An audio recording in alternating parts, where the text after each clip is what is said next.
नमस्ते गाइस, और आज की फाइट वीडियो में सबसे पहले बात करते हैं मैक्स होलोवे के बारे में। तो फ्यू डेज पहले मैक्स होलोवे ने एक स्टेटमेंट को दिया था जिसकी वजह से उसे बहुत ज्यादा क्रिटिसाइज किया गया, जहां पर बेसिकली मैक्स होलोवे का कहना था कि पता नहीं लोग क्यों इतना ज्यादा कंसर्न है वेट को लेकर, क्योंकि उसे लगता है कि वो इस अर्थ में आया था फाइट करने के लिए। अगर वो एंशिएंट टाइम में बॉर्न होता तो वो डेफिनेटली एक ग्लैडिएटर होता, और लास्ट टाइम जब उसने चेक किया था तो ग्लैडिएटर्स अपने साथ वेइंग स्केल को नहीं लेके चलते। तो कुछ लोगों ने मैक्स होलोवे की इस स्टेटमेंट को क्रिटिसाइज किया था, जहां पर बेसिकली लोग मैक्स होलोवे को ट्रोल कर रहे थे ये बोलकर कि लेट्स सी मैक्स होलोवे एक हेवीवेट फाइटर के साथ फाइट को एक्सेप्ट करता है या फिर फाइटर लाइक फ्रांसिस नगानू के साथ फाइट को एक्सेप्ट करता है। तो अब रिसेंटली मैक्स होलोवे ने इसका रिप्लाई दे दिया है, जहां पर मैक्स होलोवे का ये कहना था कि जब उसने स्टेटमेंट को दिया कि वेट मैटर नहीं करता है तो काफी लोग उसे ट्रोल करने लग पड़े कि अगर इतना ही दम है तो फ्रांसिस नगानू या फिर किसी और हेवीवेट फाइटर के साथ फाइट करके दिखाए। तो वो उन लोगों को बोलना चाहता है ब्रिंग इट ऑन। क्या लोगों को ये लगता है कि वो अपने ओपोनेंट से बैक ऑफ कर जाएगा बस इसलिए क्योंकि उसके ओपोनेंट का वेट ज्यादा है? तो ऐसा बिल्कुल भी नहीं है। वो केयर नहीं करता कि उसका ओपोनेंट कौन है, और अगर कोई भी पाउंड फॉर पाउंड लिस्ट में है तो इसका यही मतलब है कि वो किसी के साथ भी रेडी है फाइट करने के लिए। I see the mind blowns being like, oh yeah, Mark's talking like this, went into a heavyweight, Francis Ngannou, actually to fight him. Bring it on, brother. Think I care? You think I'm care? That's why me and you guys are different. That's why a lot of fighters is cut from a different cloth. So even some fighters is worried about certain weights. Why? If you're on the pound for pound list, you should be willing to fight anybody. That's what the pound for pound list is for. Right? And I'm sick and tired of everybody telling me what I gotta think, how I do. Putting a limit on me, you know what I mean? Just because you put a limit on yourself, don't put a limit on others. Your guys' limit is the sky. I'm reaching for the stars. I'm reaching for other universes. So, like I said, we're not the same.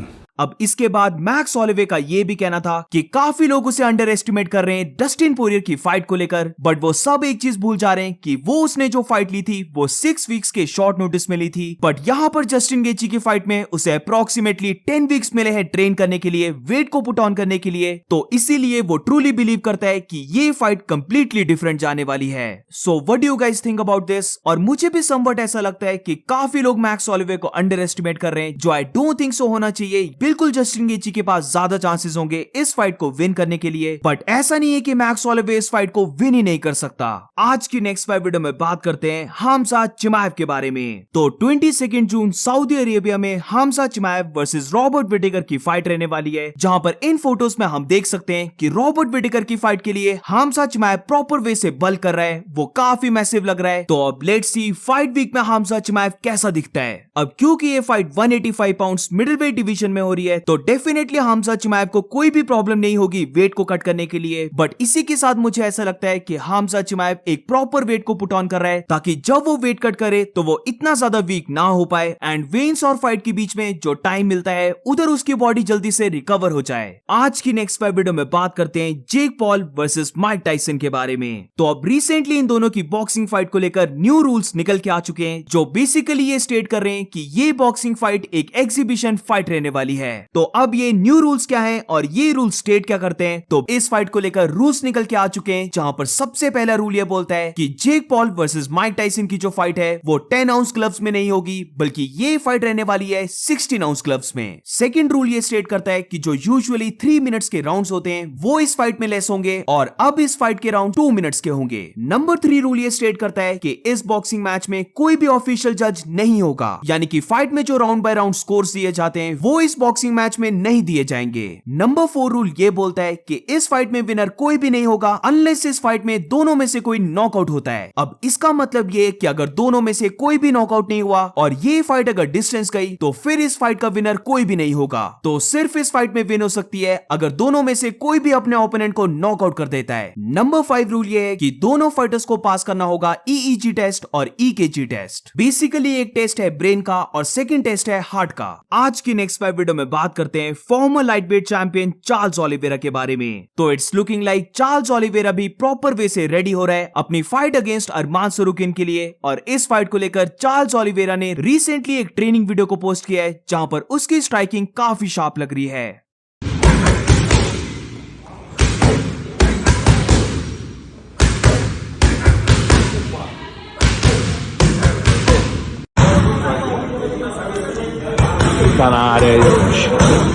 तो UFC 300 में Charles Oliveira versus अरमान सरूकिन की fight रहने वाली है, जहां पर ये fight एक काफी इंपॉर्टेंट फाइट है क्योंकि ये फाइट रहने वाली है for the number 1 contender spot, यानी कि जो इस फाइट को जीतेगा उसकी नेक्स्ट फाइट रहने वाली है लाइटवेट चैंपियन इस्लाम महाचेव के साथ। वैसे ये चीज तो कंफर्म है कि जो भी फाइट को जीतेगा वो अपनी नेक्स्ट फाइट लाइटवेट बेल्ट के लिए करेगा, बट उससे पहले अगर इस्लाम महाचेव डस्टिन पोरियर के साथ फाइट कर लेता है तो फिर इस्लाम महाचेव वर्सेस डस्टिन पोरियर का जो विनर होगा उसके साथ फिर अरमान सरूकिन वर्सेस चार्ल्स ओलिवेरा के विनर की फाइट होगी। आज की नेक्स्ट फाइट वीडियो में बात करते हैं UFC इंग्लैंड के बारे में। तो फ्यू डेज पहले डैना व्हाइट ने कंफर्म किया था कि वो अपना पेपर व्यू इवेंट रखने वाले इंग्लैंड में, और अब रिसेंटली इसी चीज को लेकर न्यू अपडेट आया है जहां पर ये जो इवेंट होगा ये होने वाला है मैनचेस्टर में, और ये इवेंट होगा UFC 304 का, जिसकी डेट है जुलाई 27। अब कौन कौन से फाइटर्स इस कार्ड में फाइट करने वाले हैं तो ये तो अभी UFC ने अनाउंस नहीं किया, बट ये ऑलमोस्ट कंफर्म है कि यहाँ पर फाइट होने वाली है वेल्टरवेट चैंपियन लियोन एडवर्ड्स की।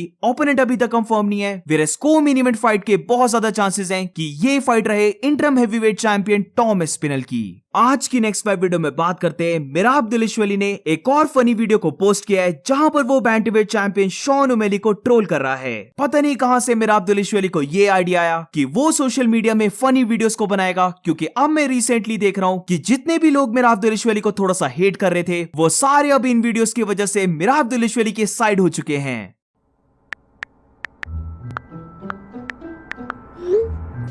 2025? My name is Nadur Rashid. Bro, learn to read and speak English. Sean O'Malley, I wanna fight with him. So, yo, Sean O'Malley, keep smoking. I will keep training. And we'll see who's best. I mean, Merab's next. Merab is fucking next. Let's go. Let's fight now.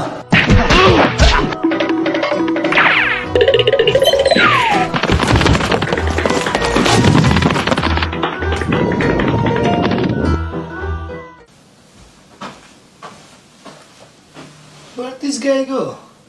आज की next five video में बात करते हैं 2024 यानी कि इस साल कौन सा फाइटर सबसे ज्यादा बार टेस्ट हो चुका है। तो इस बार जो फाइटर सबसे ज्यादा बार टेस्ट हुआ है उस फाइटर का नाम है कॉनर मैग्रेगर। तो काइंड ऑफ इससे हम बोल सकते हैं कि एक और हिंट मिलता है कि कॉनर मैग्रेगर और माइकल चैंडलर की फाइट अब थोड़ी ही मंथ्स के बाद हो जाएगी, क्योंकि यहाँ पर हम देख सकते हैं कि कॉनर मैग्रेगर अपने सैंपल्स देने लग पड़ा है और उसका ऑलरेडी 5 बार टेस्ट भी हो चुका है। तो कॉनर का हुआ है 5 बार टेस्ट, वेयरएज शॉन स्ट्रिकलैंड की बात करें तो स्ट्रिकलैंड का हुआ है 3 बार test. It is very good कि फाइटर्स के टेस्ट हो रहे हैं। कॉनर मैग्रेगर पर सबको डाउट था, तो एक काफी अच्छी बात है कि कॉनर के ऑलरेडी 5 बार टेस्ट हो चुके हैं, जो सबसे ज्यादा है। बट इसी के साथ मैं यहाँ पर थोड़ा सा सरप्राइज भी हूँ, क्योंकि where is John Jones. Recently John Jones का ट्रेनिंग पार्टनर यानी कि वॉल्ट हैरिस पकड़ा गया है और उसे 4 सालों का बैन लगा है। तो डेफिनेटली मेरे ओपिनियन में जॉन जोन्स का 1 बार या फिर 2 बार एटलीस्ट तो टेस्ट हुआ होगा, बट क्योंकि उसका ज्यादा बार टेस्ट नहीं हुआ है तो इसीलिए वो इस लिस्ट में नहीं है। आज की नेक्स्ट 5 वीडियो में बात करते हैं फॉर्मर बैंटरवेट चैंपियन पीटे यान ने एक्सेप्ट कर लिया है मार्लिन चिटोवेरा का फाइट कॉल आउट। तो 1-2 वीक पहले मार्लिन चिटोवेरा ने पीटे यान को कॉल आउट किया था, जहां पर चिटोवेरा का यह कहना था कि पीटे यान एक फॉर्मर चैंपियन है, वो एक हाई लेवल फाइटर है, तो वो डेफिनेटली चाहता है कि उसकी फाइट हो जाए पीटे यान के साथ। तो अब रिसेंटली पीटे यान ने इस कॉल आउट को एक्सेप्ट कर लिया है, जहां पर पीटे यान का यह कहना था कि क्या वो चिटोवेरा के साथ फाइट करना चाहता है, तो डेफिनेटली यस, वो मार्लिन चिटोवेरा के साथ फाइट करेगा।